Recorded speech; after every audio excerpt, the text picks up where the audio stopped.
¿Cuándo se forjaron los anillos de poder? ¿Quién los forjó? ¿Y cómo estuvo Sauron involucrado? ¿Cuántos anillos eran? ¿Qué poderes tenían? ¿Y qué fue de ellos? Si te interesa conocer la respuesta a estas y otras preguntas, quédate en este episodio porque te voy a contar toda la historia de los anillos de poder.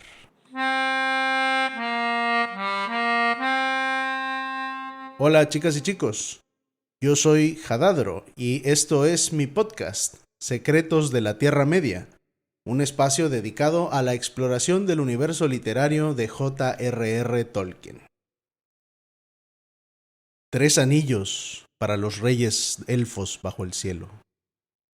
7 para los señores enanos en casas de piedra. 9 para los hombres mortales condenados a morir.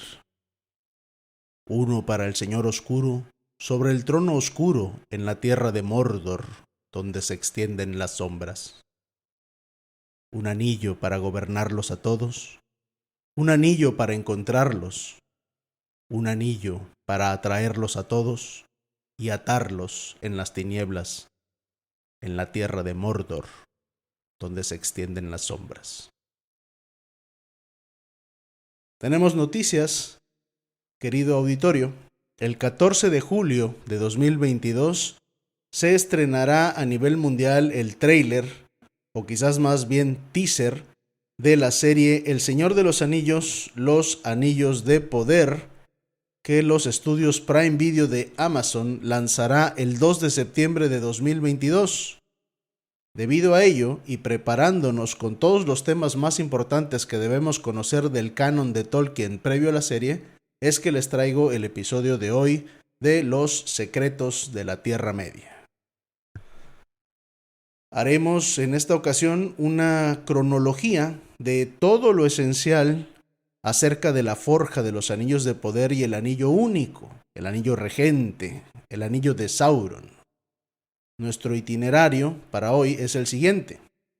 Primero, haremos un repaso acerca de qué hacían y dónde estaban tanto Sauron como los elfos después de la Guerra de la Cólera que marcó el final de la Primera Edad.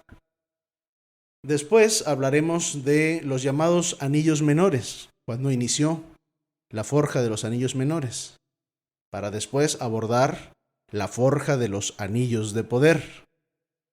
Después recordaremos un poco acerca de la guerra que Sauron libró contra los elfos de Eregion y ya encaminándonos al final, hablaremos primero de los 9 anillos de los hombres, los 7 anillos de los enanos, los 3 anillos de los elfos y el destino del anillo único. Ese es nuestro programa para hoy. Muy bien.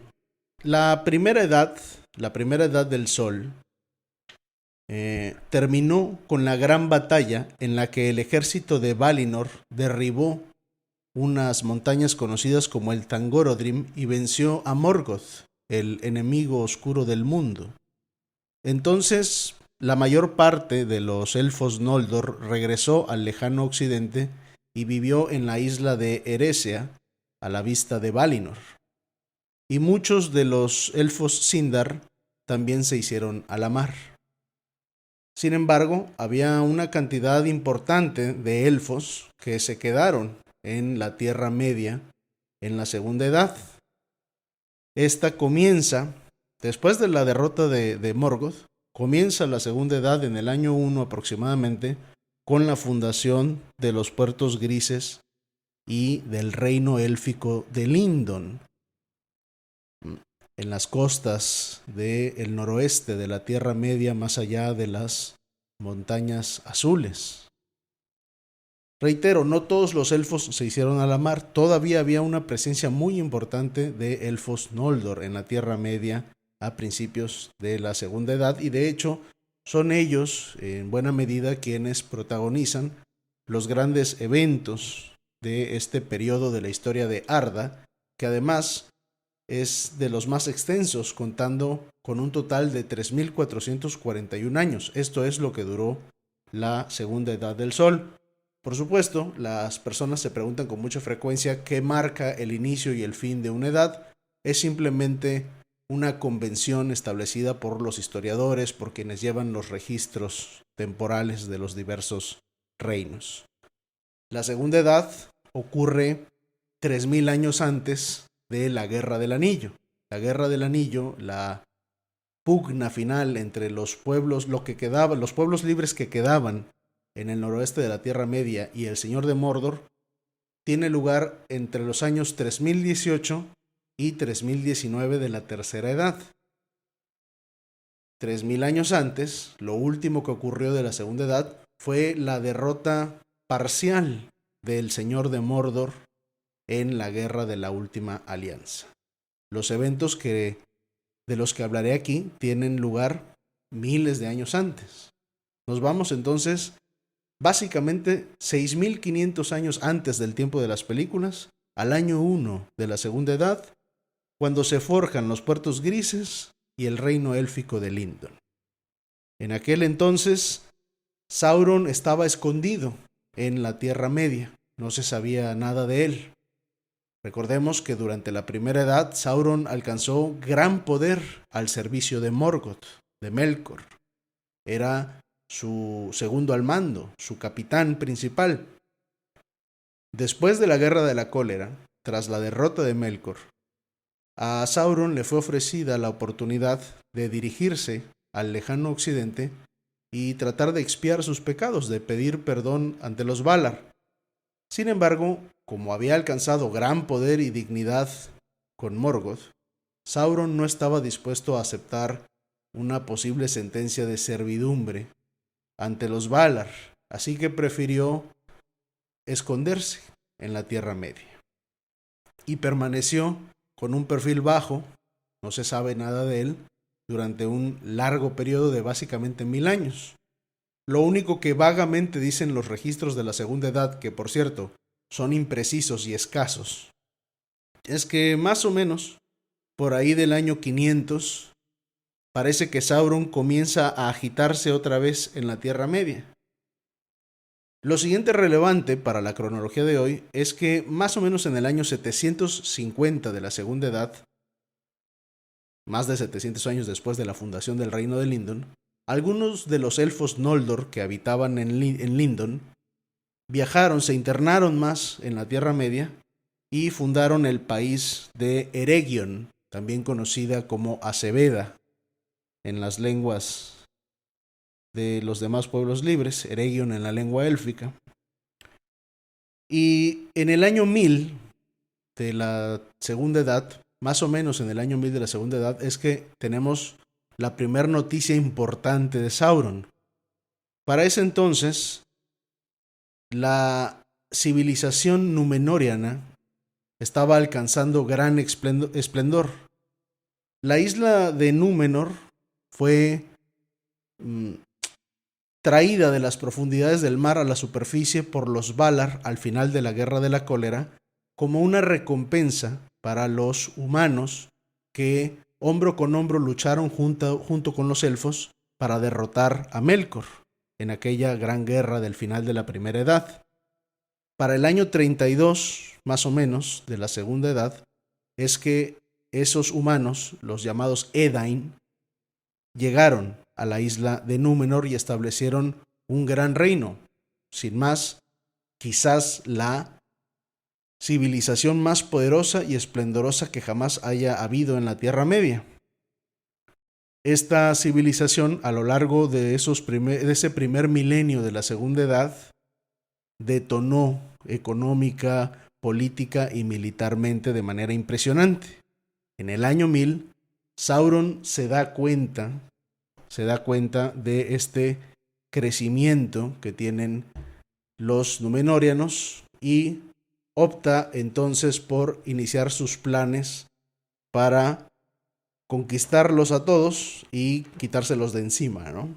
Entonces, alarmado por el creciente poder de los Númenóreanos, Sauron escoge aproximadamente en el año 1000 de la Segunda Edad establecerse en Mordor, fundar, vamos a decirlo así, Mordor como su reino, como su fortaleza, Y comienza también en ese año la construcción de la gran torre de Barad-dûr, esta que se nos presenta en las películas como la torre en la que está Sauron como un ojo flotando en la punta.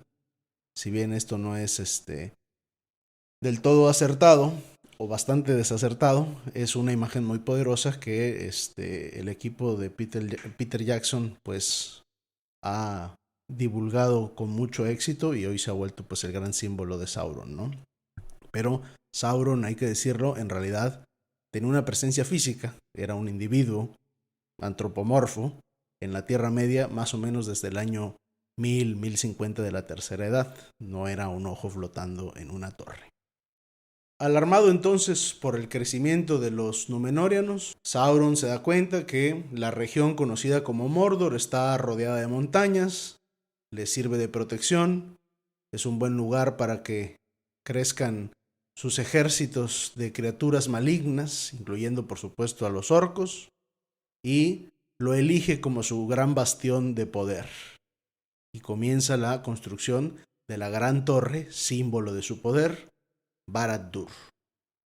Sauron se acercó por aquel entonces a los elfos, pero no se presentaba como Sauron, sino que se hacía pasar por un individuo de nombre Anatar, que, por lo que entendemos, lucía ropajes muy bellos, ataviado de lúcidos colores, era muy bello y seductor a la vista y tenía ideas, vamos a decirlo así, revolucionarias, sabía qué decirle a los elfos.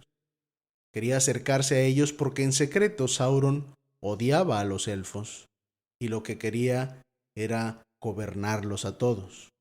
Él sabía que los elfos eran los que tenían más poder, eran los pueblos más desarrollados en la Tierra Media, con excepción del amenazante crecimiento, ¿no?, de la civilización de Númenor. Los elfos seguían siendo la amenaza número uno.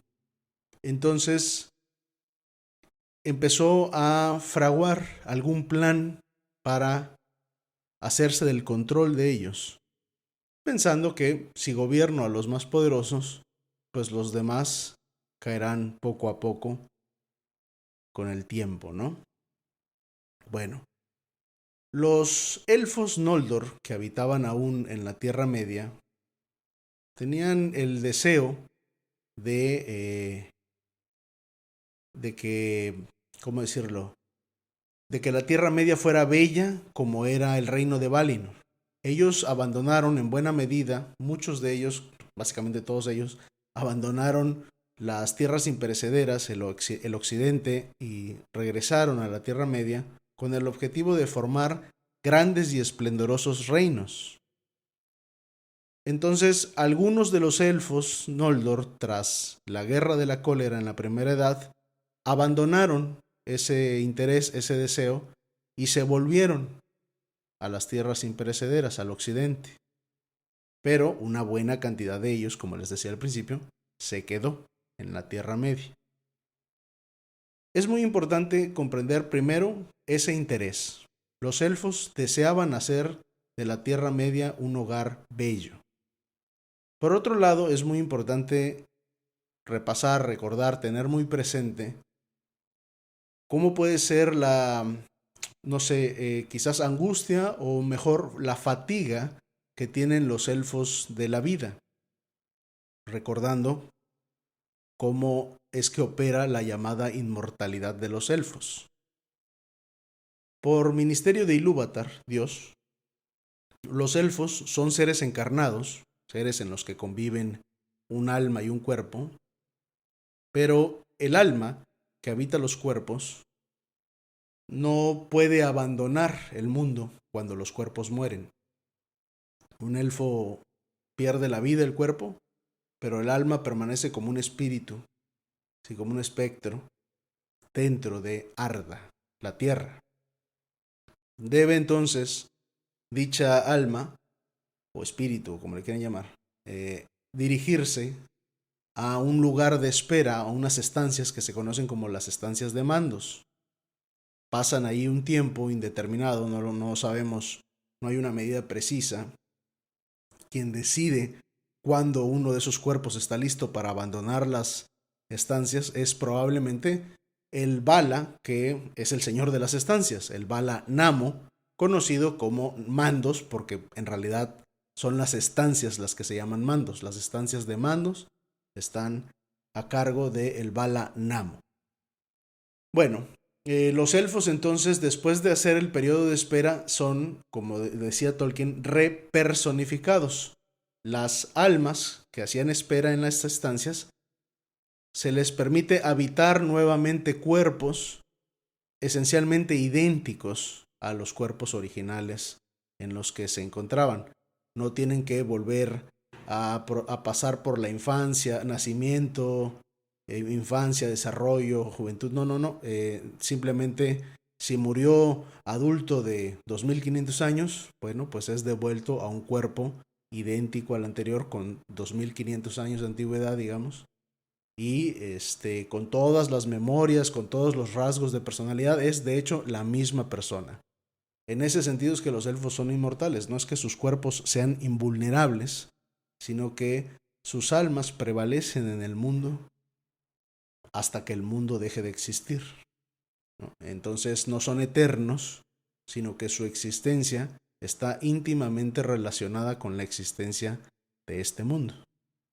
Y las almas pueden ser repersonificadas en línea de principio tantas veces como se requiera, porque los cuerpos no son invencibles, pero las almas permanecen en Arda.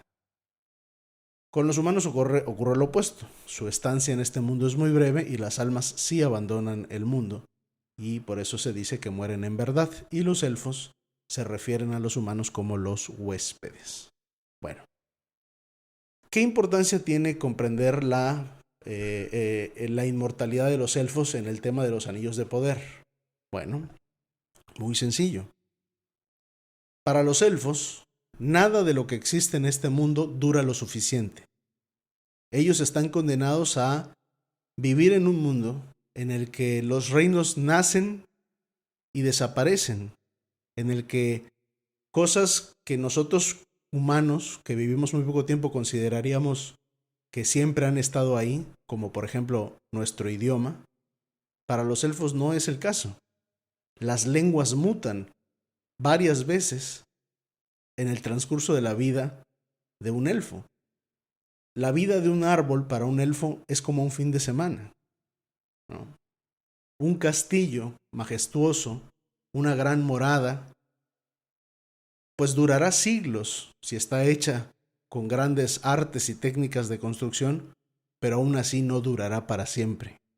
En cambio, el elfo la ve nacer, crecer a su máximo esplendor y luego la ve poco a poco deteriorarse y desaparecer. Están los elfos, pues, en cierto sentido, encerrados en la existencia en este mundo, en un mundo que constantemente muta, que cambia. Y aunque los elfos no lo dicen, un cierto pecado que hay en ellos es el deseo de arrestar ese cambio, esa mutación de las cosas. Sauron, haciéndose pasar por Anatar, de manera seductora, habló a los elfos y les dijo: yo también amo esta tierra como ustedes, y les puedo ofrecer artes para convertirla en una morada tan digna como la de los Valar en el occidente, hacer que esta tierra que tanto amamos, sea siempre bella. Les traigo dones, les traigo artes para poder lograr esto, no lo dice así Sauron, ¿verdad? Pero es en esencia el mensaje que nos transmite es para arrestar ese cambio del mundo. Bueno,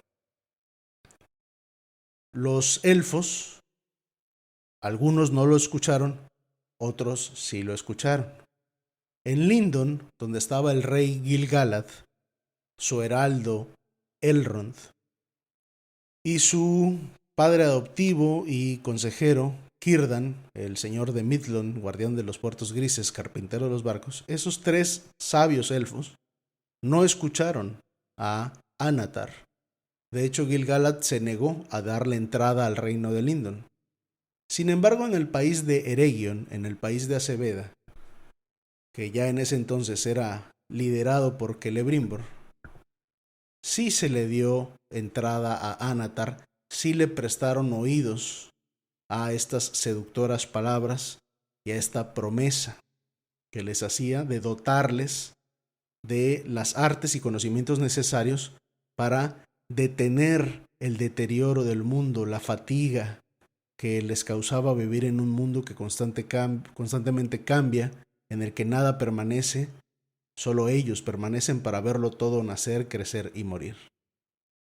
Bueno, pues así, más o menos para el año 1200 de la Segunda Edad, ya 200 años después de fundado Mordor y 450 años después de fundado el país de Eregion, Sauron comienza a seducir a los elfos y en Eregion le abren las puertas.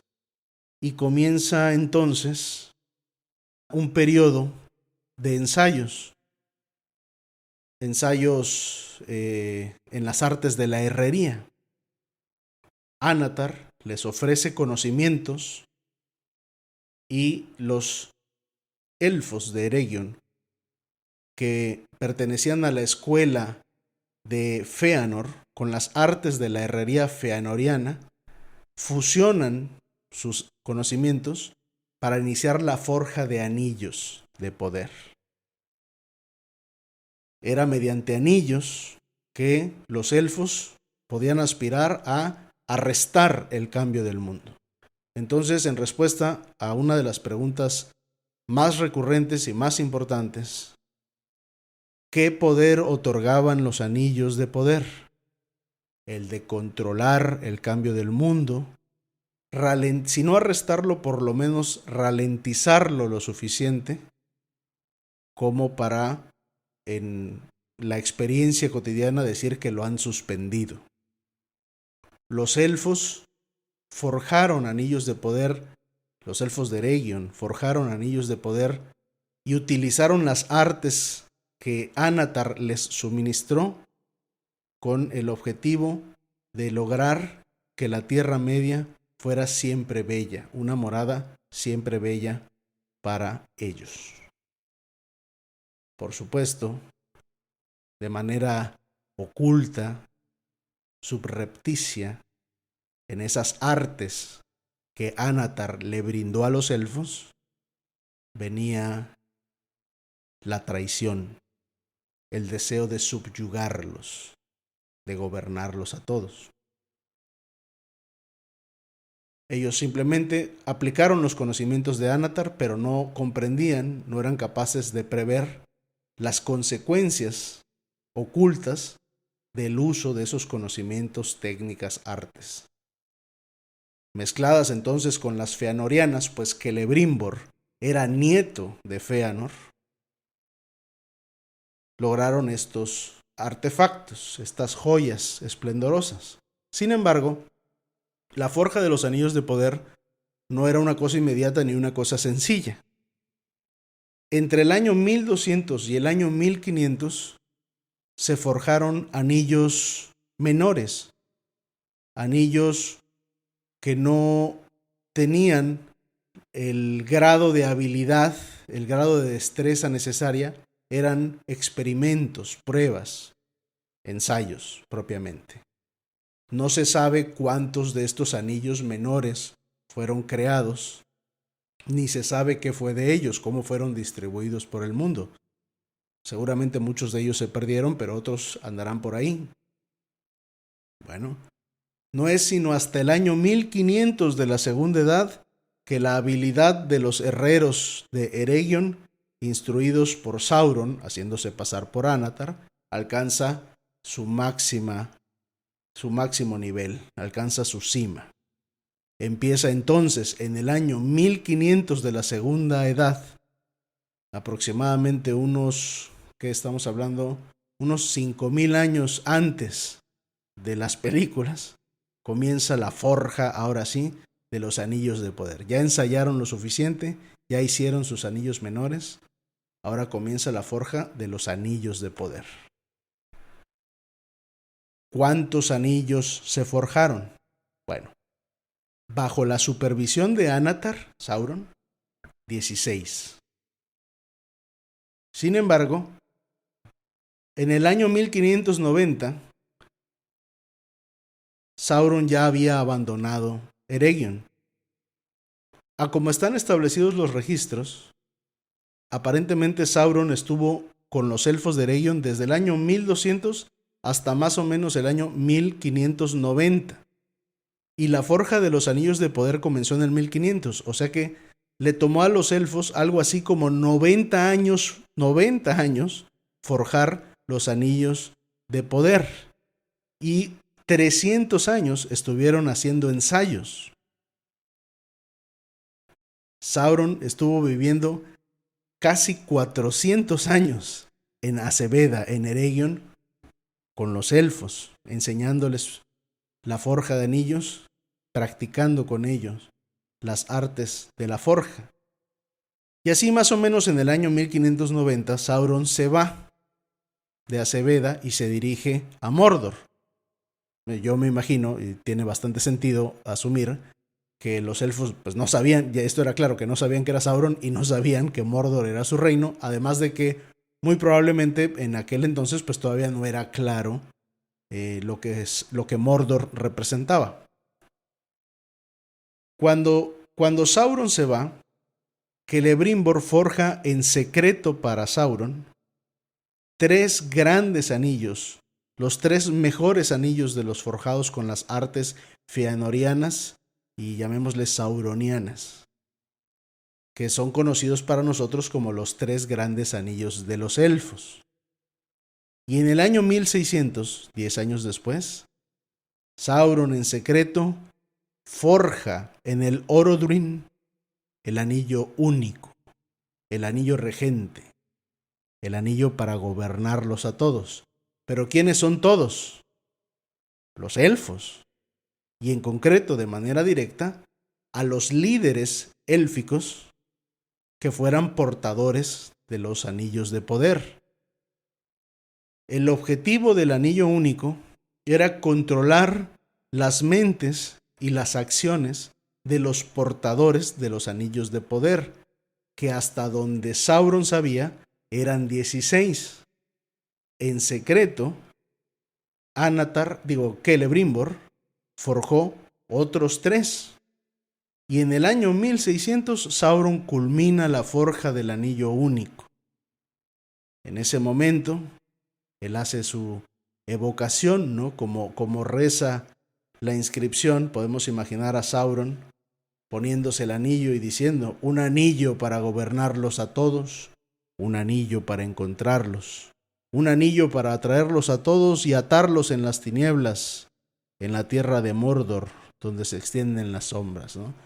Y mientras está haciendo este sortilegio, evocación, lo que sea, Celebrimbor y los elfos que portaban los anillos de poder se dan cuenta de la traición de Sauron, advierten los designios del ahora nuevo Señor Oscuro, ¿sí? Y se quitan con gran molestia sus anillos y los esconden.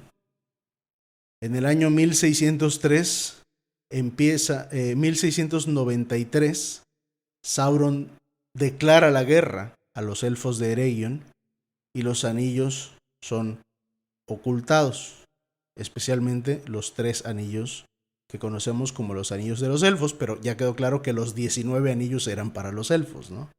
El hecho de que luego se repartieran algunos de esos anillos a humanos y enanos con los resultados que más adelante comentaré, pues fue una adaptación de Sauron a las nuevas circunstancias, no era su plan original. Por cierto, regresando un pasito en la cronología, en el año 1600, cuando culmina la forja del anillo único, además de que se advierte la traición de Sauron por parte de los elfos, también culmina en ese momento la construcción de la torre de Barad-dûr que había comenzado 600 años antes. Recuerden, en el año 1000 de la Segunda Edad, Sauron eligió Mordor como su fortaleza y comenzó la creación, la construcción de su gran torre. Es hasta el año 1600 cuando se encuentra él en la cima de su poder, ya forjado el anillo único, que termina de construirse la gran torre de Barad-dûr.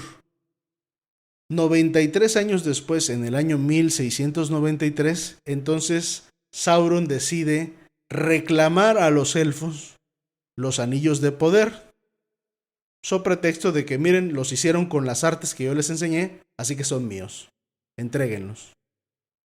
Los elfos se negaron, los 16 anillos que Sauron conocía quedaron escondidos en la propia Eregion, pero los 3 anillos que Celebrimbor forjó se ocultaron fuera de Eregion de la siguiente forma. Un anillo, el que tenía un diamante, fue entregado a Galadriel, y otros 2 anillos, uno que tenía un rubí y otro que tenía un zafiro, fueron enviados al rey Gil-galad, el rey supremo de todos los elfos Noldor en la Tierra Media, en su casa, en su trono, allá en el reino de Lindon, en el extremo noroeste. Bueno, vamos a hablar sobre esos anillos después de que hablemos de los anillos de los humanos y los de los enanos. Para el año 1695, 2 años después de declarada la guerra, las fuerzas de Sauron invaden la región del norte conocida como Eriador, y Gil-galad envía en apoyo a los elfos de Eregion a Elrond como su emisario, como su heraldo, junto con un ejército. 2 años después, en el año 1697, Sauron había acabado con Eregion, tornándolo en tierra yerma. En ese año, en el 1697, Celebrimbor muere, es asesinado por Sauron. Con la muerte de Celebrimbor, además, se pierde el lazo, y con la caída de Eregion sobre todo, y la invasión de Sauron, se pierde el lazo de amistad que existía entre los elfos orfebres de este país y los enanos, orfebres y herreros y mineros de Khazad-dûm, de Moria, que se encontraba en su época de esplendor, cuando la industria de la extracción y el labrado, ¿no?, y la transformación del mithril se encontraba en su apogeo. Entonces cierran la puerta de Acebeda, los enanos, la puerta que da al occidente, que fue forjada para permitir el intercambio diplomático, comercial, etcétera, entre los elfos de Acebeda y los enanos de Khazad-dûm, de Moria. De hecho, la puerta fue trabajada de manera colaborativa entre Celebrimbor, el líder de los herreros de Eregion, y Narvi, el enano herrero más destacado de los enanos de Moria. Y la puerta de Acebeda pues tiene esta célebre inscripción, que no recuerdo con precisión ahora sus palabras, pero es como Narvi me forjó y Celebrimbor de Acebeda grabó estas inscripciones, y se veía en la puerta de Moria pues el símbolo de la casa de Feanor, el símbolo de la casa de Durin, y la palabra para entrar, el password, ¿no?, pues era una palabra élfica, y en concreto la palabra amigo en élfico, Melon, porque había amistad entre Celebrimbor y Narvi, pero sobre todo amistad entre los pueblos de los enanos de Khazad-dûm y los elfos de Eregion. Pero todo eso se vino abajo por culpa de Sauron, quien para el año 1697 había erradicado de la faz de la Tierra Media a la nación élfica de Eregion, también conocida como Acebeda, repito.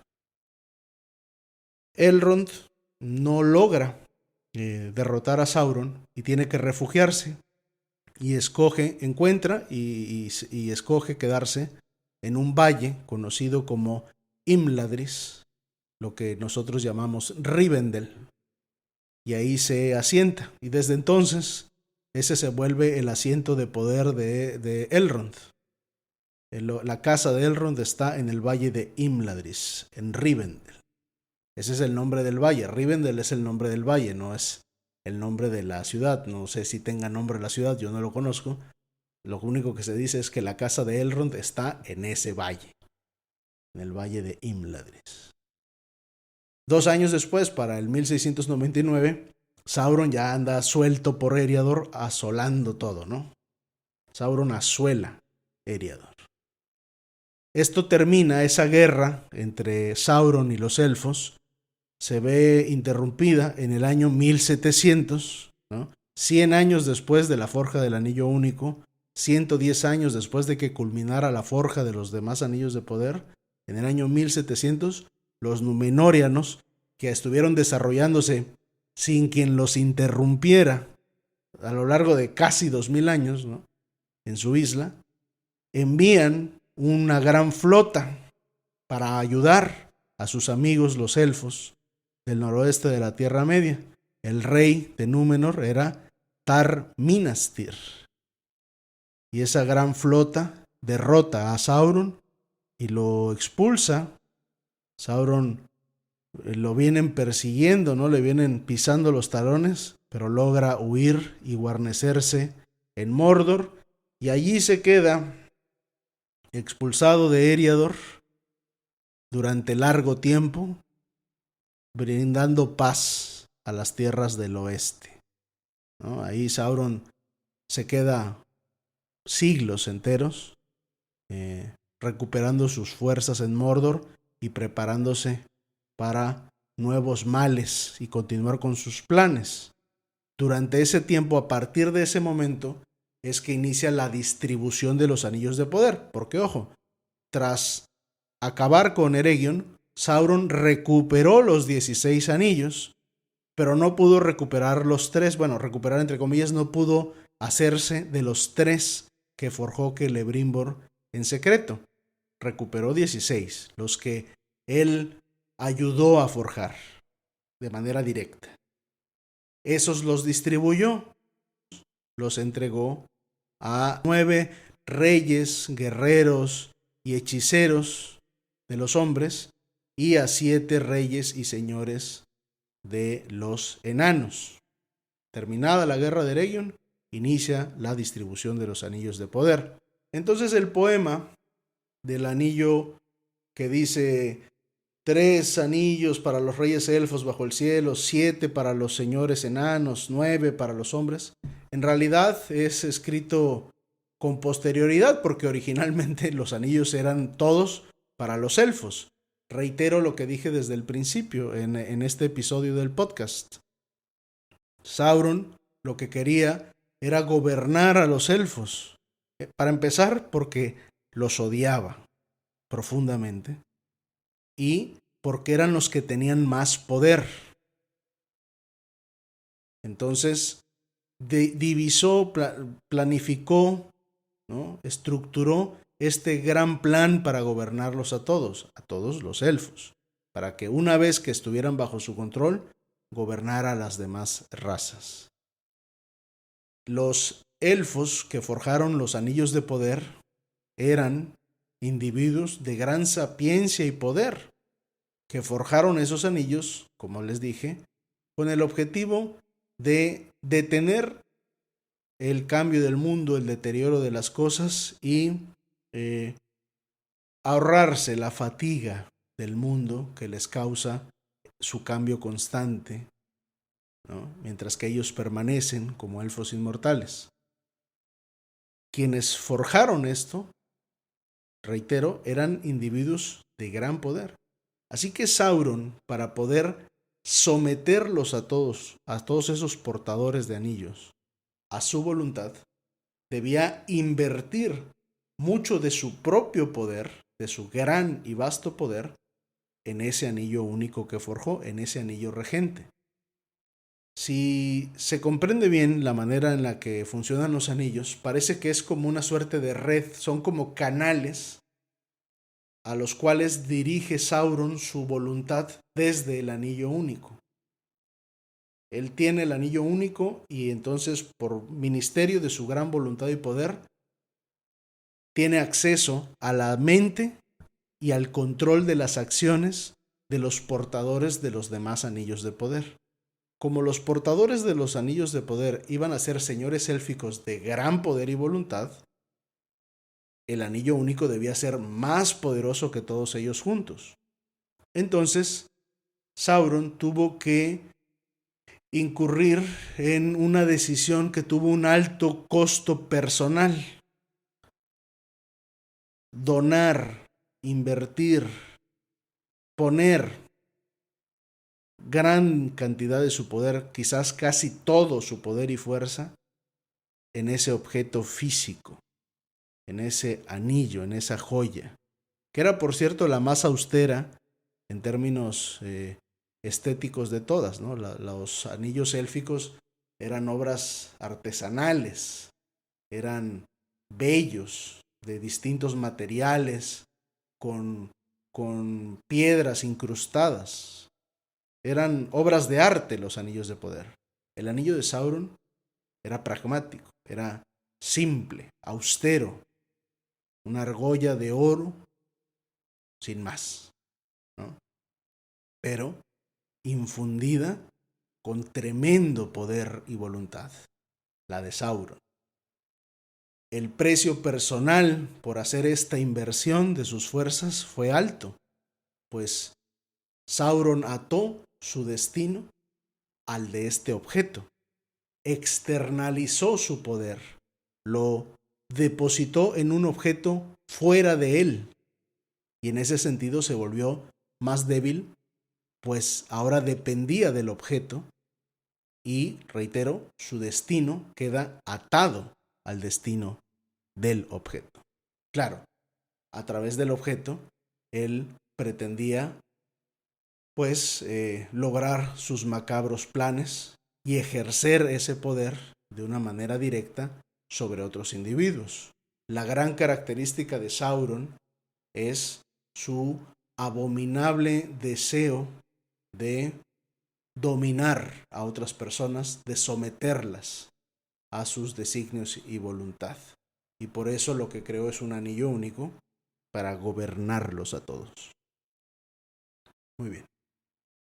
De los 16 anillos que recuperó, Sauron entregó 9, les decía, a reyes, hechiceros, grandes señores y guerreros entre los humanos.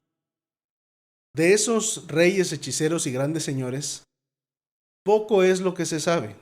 No tenemos gran conocimiento de cuáles, de hecho ninguno, de cuáles eran sus identidades originales, cómo se llamaban, de dónde eran exactamente.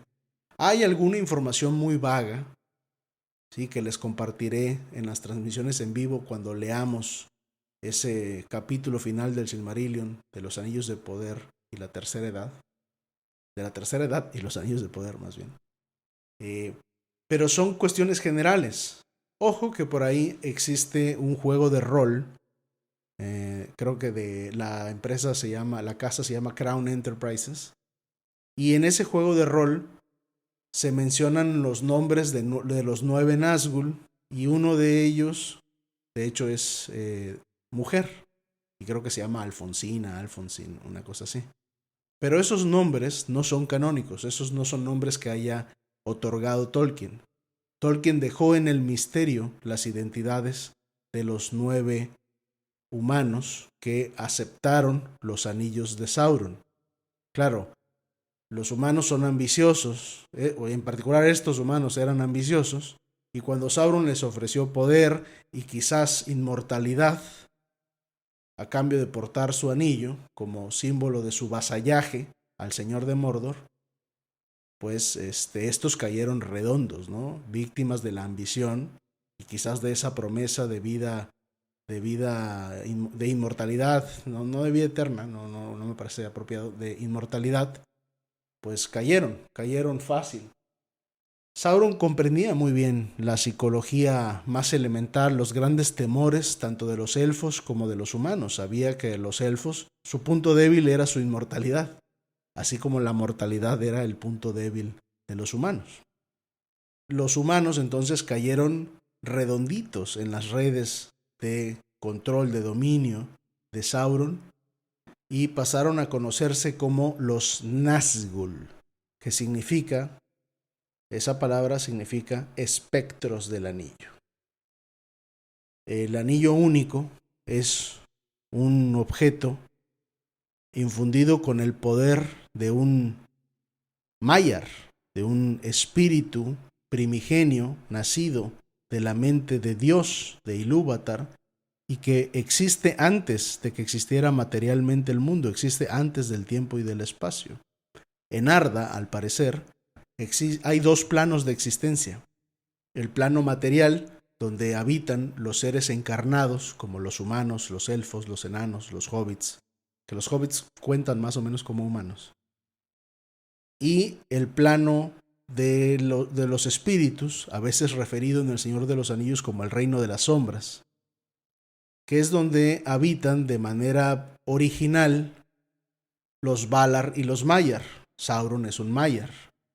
Entonces, como estos objetos fueron creados con el poder de un Maiar, y ya Sauron con el único los sujetó irremediablemente a su voluntad, surte un efecto que yo no sé si Sauron lo tenía planeado o no, si sabía que iba a pasar o no, si lo tenía previsto o no, pero los Nazgûl, al colocarse los anillos con el paso del tiempo, sus cuerpos fueron abandonando el plano de existencia material y empezaron a trasladarse paulatina y dolorosamente al plano de existencia al plano inmaterial, el de los espíritus.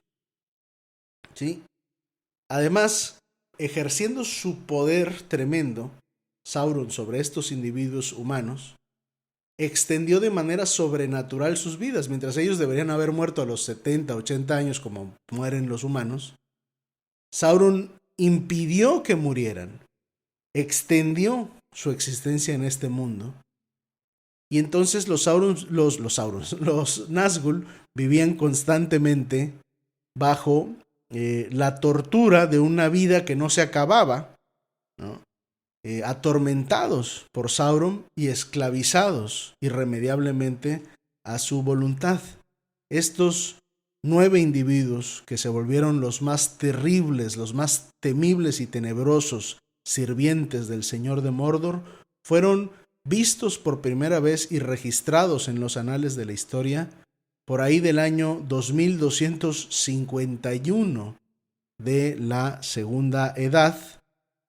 Esto ya varios siglos después de que había concluido la guerra de Sauron contra los elfos de Eregion. ¿Sí? Esa guerra terminó en el año 1700. Los Nazgûl aparecen por primera vez en el año 2251.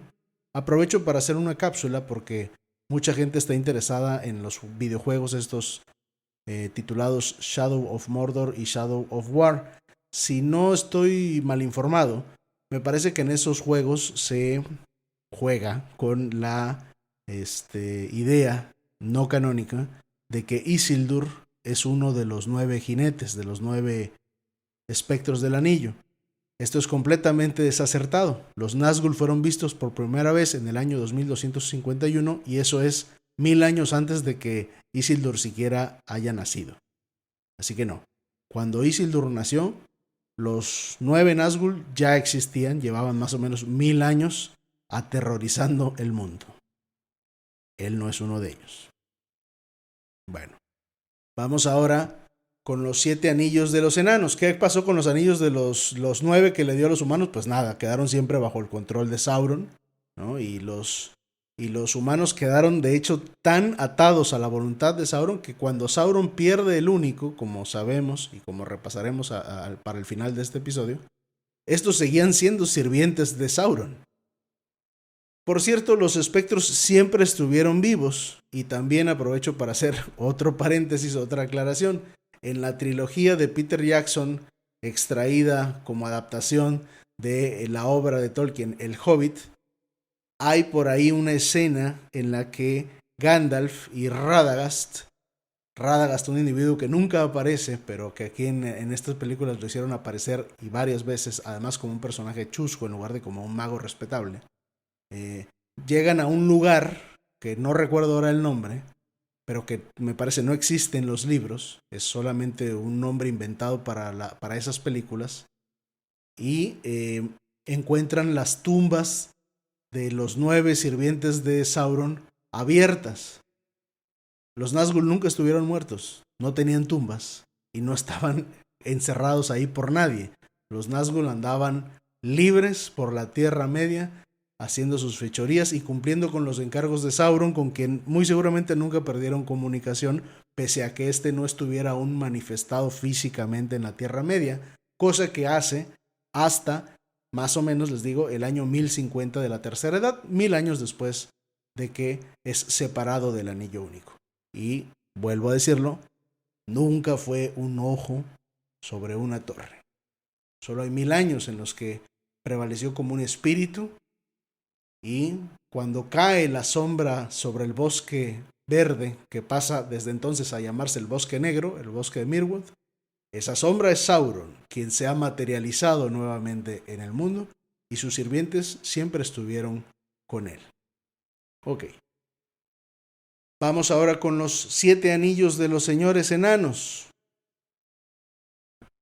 Los enanos, a diferencia de los humanos y de los elfos, según la versión más extendida, según la tradición en el canon, que, ojo, puede estar contada esta historia en perspectiva élfica y no ser del todo acertada, los enanos no fueron originalmente planeados por Dios, por Ilúvatar, sino que son el producto de el quehacer del Vala Aule. El Vala Aule es uno de estos poderes elementales que constituyeron materialmente el mundo en el principio de los tiempos, literalmente. Y él disfrutaba en gran medida los procesos de creación de cosas, de lo que sea. Aule creaba las montañas, la tierra, es el Vala de la tierra, ¿no? Hay un Vala de la naturaleza, hay un Vala de los cielos, hay una Valie de la luz, y bueno, hay un Vala de la tierra, así como también hay uno de los mares y las aguas, que es Ulmo. Bueno, Aule es el Vala de la tierra. Él era el gran herrero e ingeniero del mundo, y como sentía gran placer en crear cosas nuevas, de hecho, le causaba más placer la creación de cosas que las propias cosas que luego él simplemente regalaba, no le interesaba quedarse con las cosas creadas, que en un determinado punto se impacientó y creó unas criaturas o seres con los cuales compartir esas delicias de los procesos creativos. Pero eso lo hizo sin el poder suficiente ni la autoridad para hacerlo. Y las criaturas que creó fueron 7 enanos, que son conocidos como los 7 padres de los enanos. Esos enanos no fueron al principio. Ilúvatar reprendió a Aule, pero finalmente los adoptó como sus hijos y no se les permitió despertar hasta que despertaran los elfos, así que fueron enviados a dormir. Es decir, hay un momento en el Silmarillion en el que Ilúvatar reprende a Aule por realizar esta acción sin autoridad, sin permiso y sin el poder suficiente, pero Aule se arrepiente, revela genuino arrepentimiento, Ilúvatar se apiada de él y decide hacer suyas estas criaturas. Entonces las perfecciona, les brinda alma y libertad, pero las manda a dormir. Aule, cuando creó a los enanos, los creó con materiales distintos y con su propia concepción de cómo debían ser los hijos de Ilúvatar, los elfos y los hombres. Y además los hizo especialmente resistentes, porque sabía que estaba en el mundo la amenaza de Morgoth, del enemigo oscuro. Sauron, que pues no sabía especialmente cómo estaban hechos estos enanos, aunque por cierto Sauron originalmente estaba al servicio de Aule, antes de ser sirviente de Melkor, de Morgoth, fue sirviente de Aule, pero no muy enterado de todas las cosas. Obviamente él era de una categoría inferior y no le correspondía meterse en los asuntos entre Ilúvatar y los Valar. Pues también donó anillos, 7, a los señores enanos. Inadvertidamente, esos anillos no afectaron a los enanos como Sauron hubiera deseado. No los afectaron como afectaron a los humanos. Pero ojo, los enanos no es que fueran incorruptibles. Es errado pensar así. Los enanos eran perfectamente corruptibles, eran capaces del mal como cualquier individuo. De hecho, hubo casas de enanos al servicio de Sauron en las diversas guerras que libró contra los pueblos de la Tierra Media, ¿no? Entonces, no es que fueran buenos y resistentes al mal porque así los hizo Aule. No. Eran tercos, eran de voluntad férrea. No era fácil doblegar su voluntad, esclavizarlos. Eran, vamos a decirlo así, indomables. Entonces, los anillos que Sauron les brindó no los domaron, pero sí los corrompieron. ¿De qué manera corrompió Sauron a los enanos? Los anillos los volvieron altamente ambiciosos, sumamente ambiciosos. Entonces empezaron a acumular grandes y grandes fortunas. Dirigidos por esta ambición, no pensaron en las consecuencias y los peligros. Y ocurrieron grandes desgracias que cayeron sobre las casas y mansiones de los enanos, causando la debacle de su civilización, de sus naciones. Los enanos de Khazad-dûm, la gran mansión de los enanos, empezaron a cavar con mayor ambición las profundidades de la tierra, tratando de seguir encontrando Mithril. Y lo que les ocurrió en el año 1981 de la Tercera Edad es que en lugar de encontrar Mithril, encontraron un Balrog.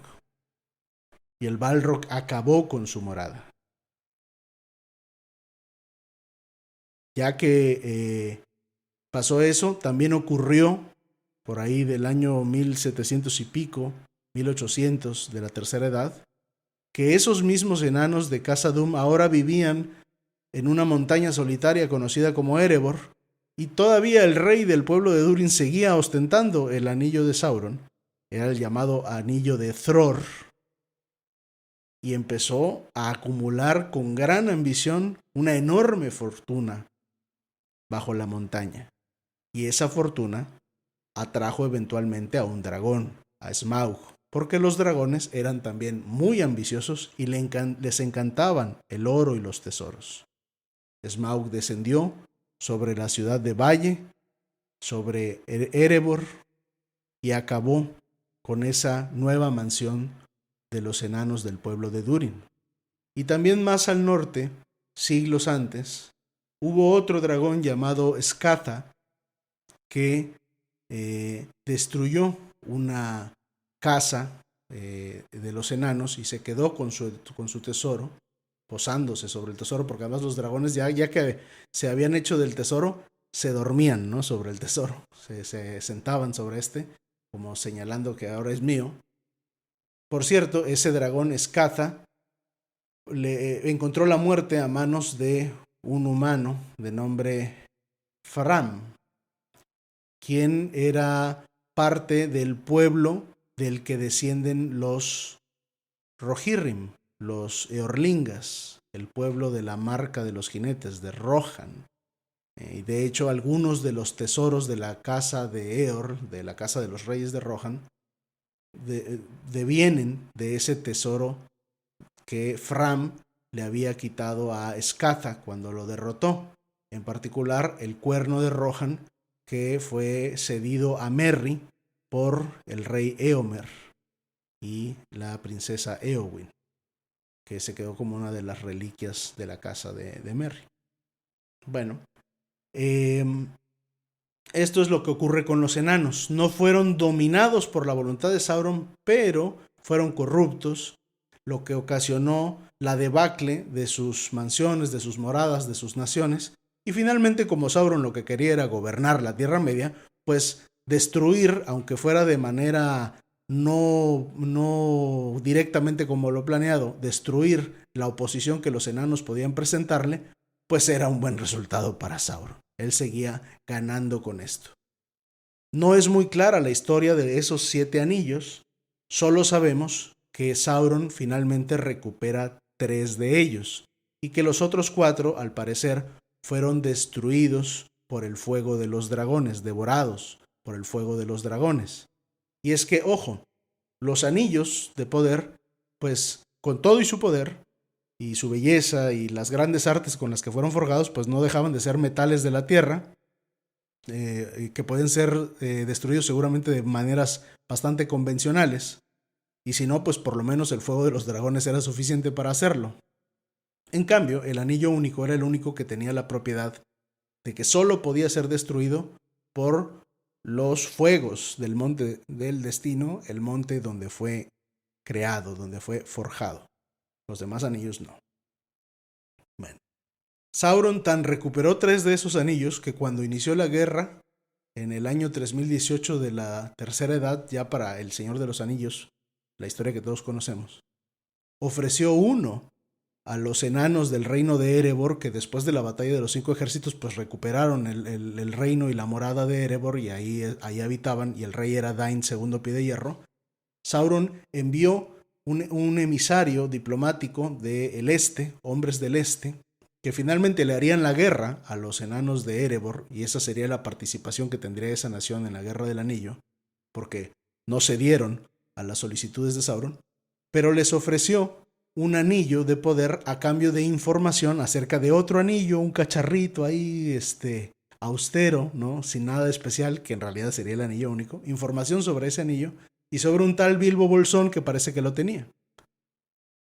Dain II se negó a brindar la información, se hizo tonto, dejó que el tiempo pasara y no le dijo nada a los emisarios, a tal punto que pues la diplomacia eventualmente fracasó y se les vino la guerra, pero sí mandó Dain a 2 emisarios a Rivendell para avisar al señor Elrond y a Bilbo, que sabían que estaba en Rivendell, que lo andaban buscando y que andaban preguntando por su anillo. Esos 2 emisarios fueron Glóin, otrora miembro de la compañía de Thorin, amigo de Bilbo, conocido por Bilbo, y Gimli, su hijo, quien cuando los tiempos de la batalla de los 5 ejércitos era muy joven, y por eso no tiene participación en las historias del Hobbit. Bueno, esto es lo que ocurre con los enanos, con los 7 anillos de los enanos. Pasamos a los 3 anillos de los elfos y nos encaminamos ahora hacia el final de nuestra transmisión. Celebrimbor, como les dije hace ya un rato, envió uno de los anillos a Galadriel en el reino, en el país de Lothlórien, y otros 2 los envió a Gil-galad. El que envió a Galadriel se llamaba Ninja y tenía un diamante, y es conocido como el Anillo del Agua. A Gil-galad envió un anillo que tenía un rubí y es conocido como Naria, el Anillo del Fuego, y otro llamado Pilya, que tenía un zafiro y es llamado también el Anillo del Viento. El hecho de que tengan esos nombres, del agua, del viento y del fuego, no tiene necesariamente que ver, de hecho, muy seguramente no tiene nada que ver con poderes elementales, con que el uso del anillo de fuego te brinde poderes de fuego, o que el uso del anillo de agua te brinde poderes de agua. No tiene nada que ver. Recuerden que los anillos son obras de arte, y que Celebrimbor era nieto de Fëanor, el más grande de los artistas de la Tierra Media, punto. El más talentoso de los forjadores. Fëanor marcó el destino del mundo. Él creó 3 joyas en las edades de los árboles antes de que existieran el sol y la luna, conocidas como los Silmarils. Y esas 3 joyas, los 3 Silmarils, fueron la causa de las grandes discordias, todas las guerras y desgracias que ocurren en la Primera Edad. Básicamente no hay nada malo que pase en la Primera Edad con lo que no tenga que ver un Silmaril. No voy a contar aquí la historia de los Silmarils, eso lo dejaré para otro episodio, que perfectamente nos da para un episodio entero de podcast. Pero podemos quedarnos con lo siguiente. Las joyas estaban infundidas con la esplendorosa luz de los árboles de Valinor. Y eran las joyas más hermosas que jamás existieron.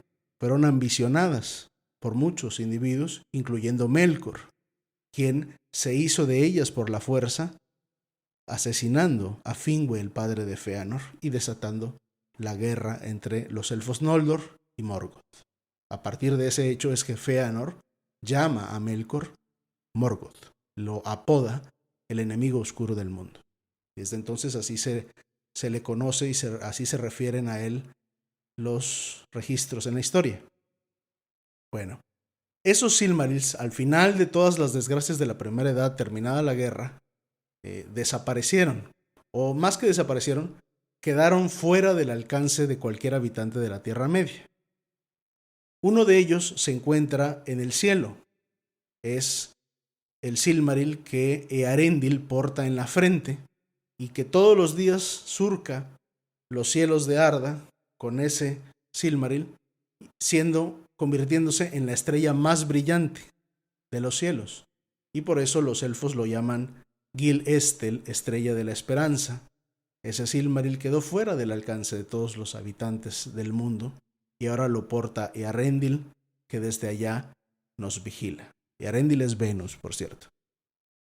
Bueno, Earendil además es el padre de Elrond y de Elros, ¿sí? O sea que Arwen, ¿no?, es nieta de el lucero más esplendoroso del cielo, de las bóvedas azules de Bardo. Ok, ese sería un Silmaril que está en el viento, ¿no?, en los cielos. Otro Silmaril se perdió en las profundidades del mar, en las aguas. Fue lanzado por Maglor, uno de los hijos de Fëanor, que juró recuperar los Silmarils y en cumplimiento de ese juramento se volvió el autor de grandes masacres y matanzas de muchos inocentes. Ya que lo recuperó y al darse cuenta de que se había convertido en un ser indigno de la joya, en total depresión, el tipo pues lanza su Silmaril al mar y se pierde en las profundidades y no se sabe más de esta joya. Ese sería el Silmaril del agua. Todo esto es una interpretación, pero es lo que tiene más sentido, porque los anillos no tienen nada que ver con el poder elemental. Los anillos son la historia que Celebrimbor nos está contando a través de esas obras artesanales acerca de las memorias de su pueblo. El otro Silmaril, el del fuego, lo que nos estaría contando Narya, el anillo del fuego, es la gran desgracia de este otro Silmaril, que estaba en manos de Maedhros, el hijo mayor de Fëanor, que igualmente se dio cuenta de que era indigno de esta joya, que era malvado, de la podredumbre de sus actos y sus decisiones, de lo bajo que había caído, víctima de los engaños del oscuro enemigo, y entonces se suicida lanzándose a una grieta ardiente de la tierra, se lanza a la lava con todo y Silmaril, y ahí culmina la vida de Fëanor, de Maedhros, quien pues ahora espera en las estancias de mandos el juicio de los señores que ocupan los tronos del occidente y sobre todo el juicio de aquel que está por encima de todos los tronos. Pareciera que Celebrimbor nos cuenta, nos narra de alguna manera en su obra, en sus anillos de poder, esta historia de los Silmarils, porque en definitiva el hecho de que Galadriel tenga a Nenya, el anillo del agua, no la hace tener poderes de agua, ¿no? Tener agua control ni nada del estilo, del mismo modo que los otros anillos, el del viento y el del fuego, no brindan poder de viento o fuego a sus portadores. Gil-galad, el rey de los elfos, que tenía a Narya, el del fuego, y Bilge, el del viento, los encargó a otras dos personas, A Círdan, el guardián de los puertos grises, quien fuera su padre adoptivo y mentor, le dejó a Narya, el del fuego. Y Círdan, cuando vio llegar a Gandalf, por ahí del año 1000 de la tercera edad, se dio cuenta que era el último de los magos en llegar, y se dio cuenta que era el espíritu más grande, y que le esperaban trabajos y fatigas. Y entonces le dio el anillo. El último portador de Narya, pues, fue Gandalf. Y el anillo del viento, el que hace referencia a Eärendil, quien tiene un Silmaril en la frente, Gil-galad, ilustremente, se lo dio al hijo de Eärendil, a Elrond. Para el periodo de la Guerra del Anillo, para el final de la Tercera Edad, Narya, el Anillo del Fuego, permaneció ayudando a Gandalf. Bilja, el del viento, estaba en Rivendell con Elrond, quien a través del poder del Silmaril logró mantener a Rivendell, al valle de Imladris y su casa en ese valle, como un refugio del conocimiento, de las artes, un lugar de paz y de sanación. Y Galadriel, con Nenya, el del diamante, el del agua, mantenía al país de Lothlórien protegido y siempre verde, siempre esplendoroso, como si el tiempo no transcurriera en Lothlórien, porque para eso eran los anillos originalmente, para permitir que la Tierra Media fuera un hogar bello, siempre bello, para los elfos. Este es el sentido de los anillos. Como les dije, oculta en las artes que se aplicaron para la forja de los anillos venía también la traición, la intención de dominarlos, de gobernarlos de Sauron. El anillo único, pues conocemos su destino. Desde el año 1600 de la Segunda Edad hasta el año 3441, es decir, a lo largo de 1841 años, estuvo en manos del Señor Oscuro, de Sauron, el Señor de Mordor. En la Segunda Edad, al finalizar la guerra de la Última Alianza, en la última batalla, Sauron enfrenta a los dos grandes reyes y capitanes del ejército invasor de Mordor, a Gil-galad, rey de los elfos, y a Elendil, alto rey de los humanos, de los Númenóreanos que habían sobrevivido a la ruina de Númenor y se habían exiliado en la Tierra Media, fundando los reinos de Gondor en el sur y de Arnor en el norte. Elendil era el alto rey de ambos reinos, mientras que los reyes del reino de Gondor en el sur eran sus hijos Anarion y Isildur. Se enfrentan en combate 2 contra 1, Gil-galad portando la lanza a Eglos y Elendil portando la espada Narsil, y la cosa concluye en un empate en el que caen los tres. Sauron es derrotado por Elendil y Gil-galad, pero Elendil y Gil-galad caen también ante el poder de Sauron. Además, como sabemos, la espada de Elendil se le quiebra bajo el cuerpo, y ya estando los 3 cadáveres ahí sobre el campo de batalla, Isildur se acercó al lugar de la contienda, vio el anillo, fue tentado por tomó lo que quedaba de la espada de su padre y del cadáver de Sauron cortó un dedo para apoderarse del anillo, que reclamó como indemnización por los daños que el señor de Mordor había causado a su familia, a su casa. Primero la ruina de Númenor, después la muerte de su hermano Anarion y ahora la muerte de su padre Elendil. En ese momento, tras 1841 años, el anillo fue separado de su señor y encontró, aunque contra su voluntad seguramente, un nuevo portador. Pero no perduraría este nuevo portador por mucho tiempo, no duraría mucho en sus manos el anillo único, que 2 años después lo traicionaría. Pero eso es otra historia. Hasta aquí con el tema de hoy. llega a su fin este episodio. Les invito a suscribirse a este podcast y seguirme como Jadadro en todas mis redes. Me encuentras en YouTube, TikTok, Instagram, Facebook, Twitch, Twitter y Kawaii. Recuerda que el podcast Secretos de la Tierra Media lanza un episodio nuevo todos los martes.